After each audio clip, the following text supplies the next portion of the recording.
Hello, listeners. This is Kat, and welcome back to Put Your Hands Up Podfics. This will be the continuation of Weekend of Bakugos. This will be Part 6, Chapter 6. Bakugo's nose twitched. It twitched again, and a crease crept into the sleep-smothered space between his eyebrows. Something was tickling his nose, and his mouth, and his chin, for that matter. The crease was threatening to evolve into a frown as he cracked an eye open and, for one sleep-addled moment, wondered if he'd fallen asleep in a shrubbery. He closed his eyes as he yawned, and the greenery tickled his face again. Bakugo had to turn his head away as he sneezed. "Bless you, Kacchan," came a muffled, sleepy mumble from under his arm. "Izuku." Bakugo grumbled in response as his eyes closed again and he began to drift back to sleep. "Izuku. Wait." He froze. "Izuku!" Bakugo's eyes flew open. He quickly pulled his head back to refocus on the mass of green hair that was inches from his face. He remembered Auntie's words from the day before, about how toddler Izuku always wanted to be close to someone, never wanting to be put down. "He'll be the same at bedtime," she said. Izuku had climbed into bed with him during the night. His head was on Bakugo's upper arm, and was curled into his chest.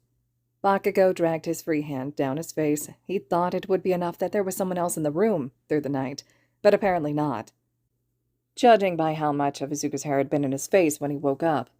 Fucking hell, was I cuddling him? Hope to fuck the nerd doesn't remember any of this. Bakugo groaned. He certainly didn't remember any disturbance in the night, at least, and he usually woke up at the slightest disturbance. That was partly why he made sure to be in bed so early. He was not about to admit to anyone that he actually felt better rested than he had in who knows how long. He glanced at the alarm clock. 10 minutes before it went off. Fucking typical. As gently as possible, he extricated his arm from under Izuku's head. "No," Izuku mumbled into the pillow. Bakugo huffed a laugh as he rubbed the sleep from his own eyes. He lightly poked the toddler in the side, who giggled. "Why aren't you in your bed, huh?" Bakugo rumbled. His voice was still asleep, it seemed. "Coffee." The giggling stopped, and Izuku rolled over to look at him. His green eyes wide and sad. "I had a nightmare, Kacchan." Bakugo noted how still Izuku had gone, hands clasped together, just like yesterday while in the principal's office.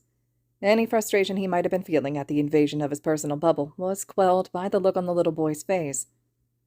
I asked if I could, and you said okay," Izuku added, worry thick in his voice. Bakugo frowned slightly. He honestly did not remember any sort of conversation happening, but that didn't matter right now.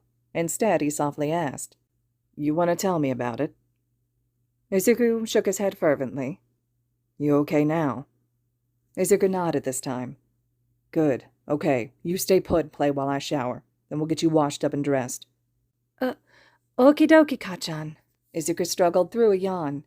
He wasn't awake enough to stop himself reaching out and ruffling Izuku's bedhead, making the curls even wilder than before. Either someone had turned off his temper, or getting a good night's sleep really was all it was cracked up to be. As he rolled out of bed, he grabbed both his and Izuku's phones, and snapped a quick picture of Izuku all sleepy-eyed and fluffy-haired, and up to his chin in blankets. On his way to the bathroom, he thanked any deity that might be listening for the fact that Izuku seemed to have retained the ability to control his bladder while asleep. It took a while to get the toddler to brush his teeth and to get dressed, especially as, when Bakugo left the bathroom, toweling his hair, he found that Izuku had burrowed back under the blankets and was sound asleep once more. He sighed. Is this why the nerd always nearly misses breakfast? Finally, they were headed downstairs to the kitchen. Some of the class were already up and about, and somebody was cooking breakfast. Izuku sniffed the air. "You hungry?" Bakugo asked him, already knowing the answer. Eat, sleep, get into trouble. Nerd's always been the same. "Mm-hmm." They spotted Kirishima at the stove now. Kirishima couldn't cook for shit, and Bakugo had told him as much. On multiple occasions. However, he had to begrudgingly admit that the redhead could make one breakfast item incredibly well. "Pancakes!" yelled Izuku, hopping from one foot to the other. A few of the still sleepy students jumped at the noise, and Kirishima quickly glanced over his shoulder. "Morning," he called, waving his spatula. "I'm doing enough for everyone. Bacon in yours, man." Duh. Too fudging sweet otherwise." Bakugo fumbled over the impending F-bomb and wrinkled his nose, shaking his head. "Fucking fudge? What am I, 6? Thankfully no one but Kirishima heard, who snorted as he mixed more batter. At Bakugo's suggestion, to keep him from getting under Kirishima's feet, Izuku had braved the common room and was now sitting on the floor with Todoroki.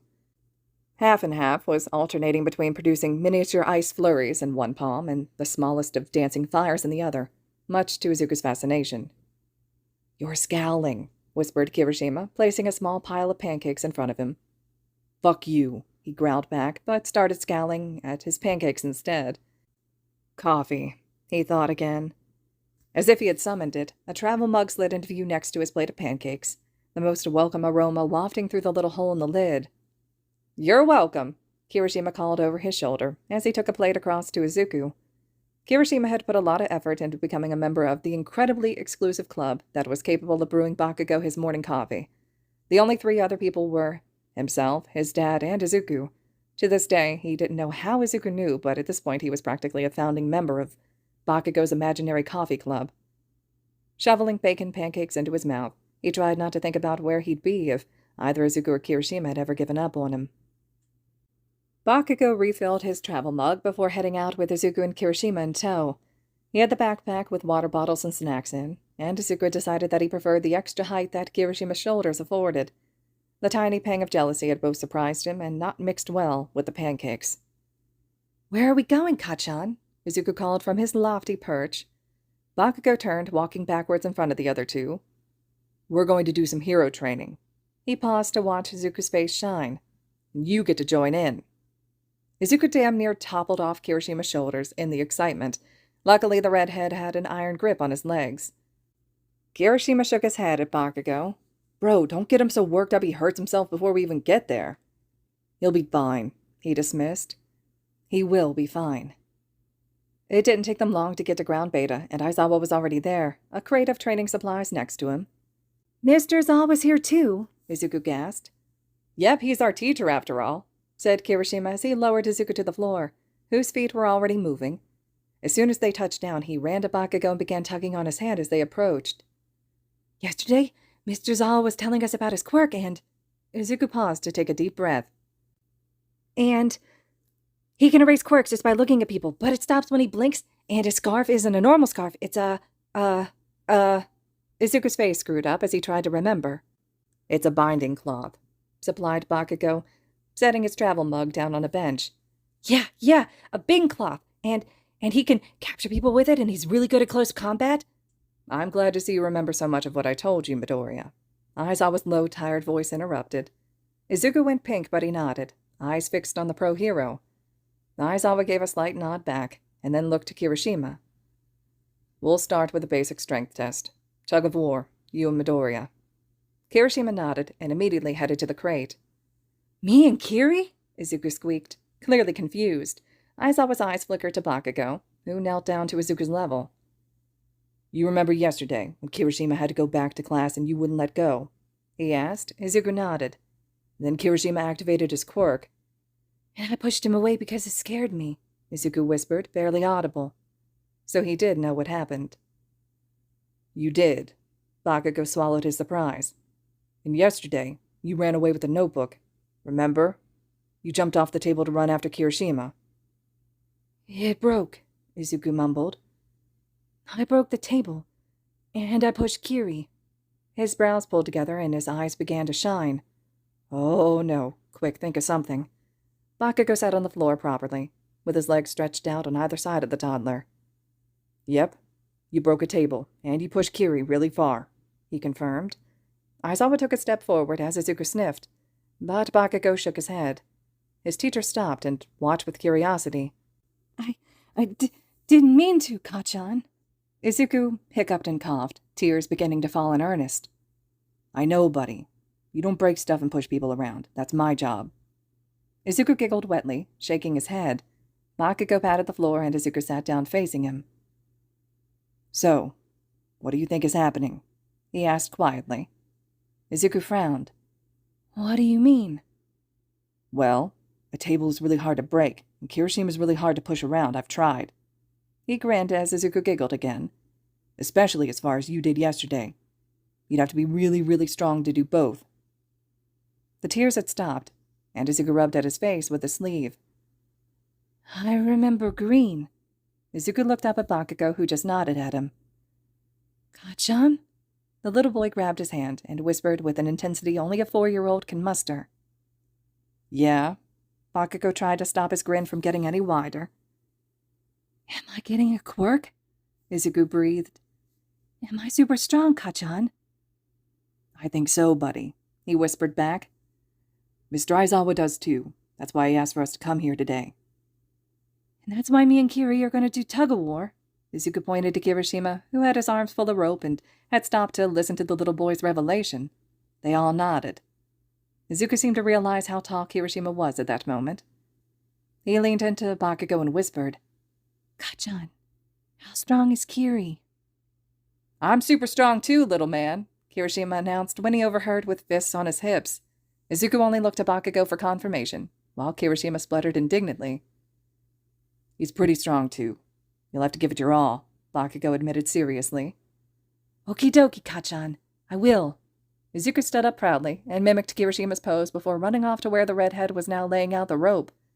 He turned halfway and called back, Kacchan! Now we can be heroes together! Aizawa was helping Bakugo mark the midpoint, and so no one else saw Bakugo smile. He picked up his travel mug of coffee off the bench and went to stand next to Aizawa to watch the tug-of-war test. His teacher was clutching his own mug, but he had removed the lid, the steam rising close to his face. Bakugo quite liked Aizawa, as much as he liked anyone. His teacher had defended him on many occasions when others would not. He pushed people to become the best they could be, and was not afraid of giving a harsh lesson to get them there. He had been on the receiving end of his fair share to know. They also, apparently, both opted for black coffee in the morning. Aizawa hadn't reacted at all to his approach, and Bakugo wasn't certain he hadn't fallen asleep standing up. He'd done it before, more than once. It was honestly impressive. So, how's your coffee? Bakugo asked, by way of checking his teacher's consciousness without startling him. Aizawa still didn't move, but grumbled. It's like making love in a canoe. Huh? Bakugo exclaimed, what the fuck? When Aizawa didn't immediately answer, he decided to take a sip of his own drink. He could not have said what I thought he said. Fucking close to water, muttered Aizawa. Bakugo spat his coffee out in a tremendous cartoon-like arch and nearly choked on what was left in his mouth. With his hands on his knees, he looked up with watery eyes to see Aizawa grinning at him. The bastard waited for me to have my mouth full.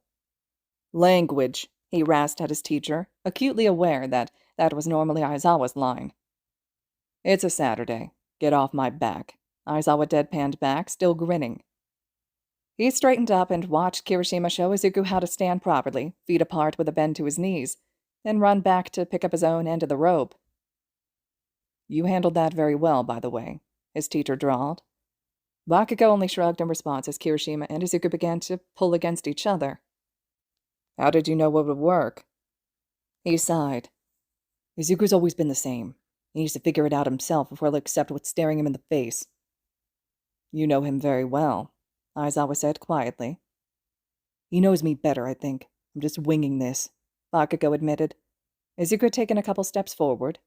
Stand your ground, Izuku, he called. Okie dokie, Kacchan. Where's my encouragement, bro? You get it if you need it, dipstick. Close one, muttered Aizawa. Don't underestimate your value in the situation, Bakugo. Izuku was taking his words to heart, and had anchored himself solidly. Kirishima was leaning back on the rope, but getting nowhere. Start pulling, buddy, Bakugo shouted again, only half listening to his teacher. Underestimate my what? Never mind. Keep doing what you're doing. Izuku took the tiniest step backwards, and Kirishima had to inch forwards. He's moving, Izuku. Keep going. Bakugo watched as Kirishima's feet slid along the ground as the toddler kept pulling backwards. Green lightning was spitting and sparking around the little boy. The movement stopped as Kirishima activated his own quirk to help dig his feet in. They were both straining and leaning back on the rope. He paced alongside, feeling as tense as the rope itself. His eyes slid from Kirishima to Izuku, and, as if in slow motion, he watched the little boy's face screw up in pain as the rope slipped through his hands, and he toppled over backwards. Bakugo was running before Izuku hit the floor. Fuck no, please. All right, listeners. This concludes Chapter 6 of Weekend at Bakugo's. Chapter 7 will be up next. I hope you all are still enjoying this one. I just adore the heck out of this fic, and I'm glad we have a pretty decent fluff fic in the rotation for fics right now. I'm eager to hear your thoughts and reactions to everything so far. And as always, thank you so much for listening.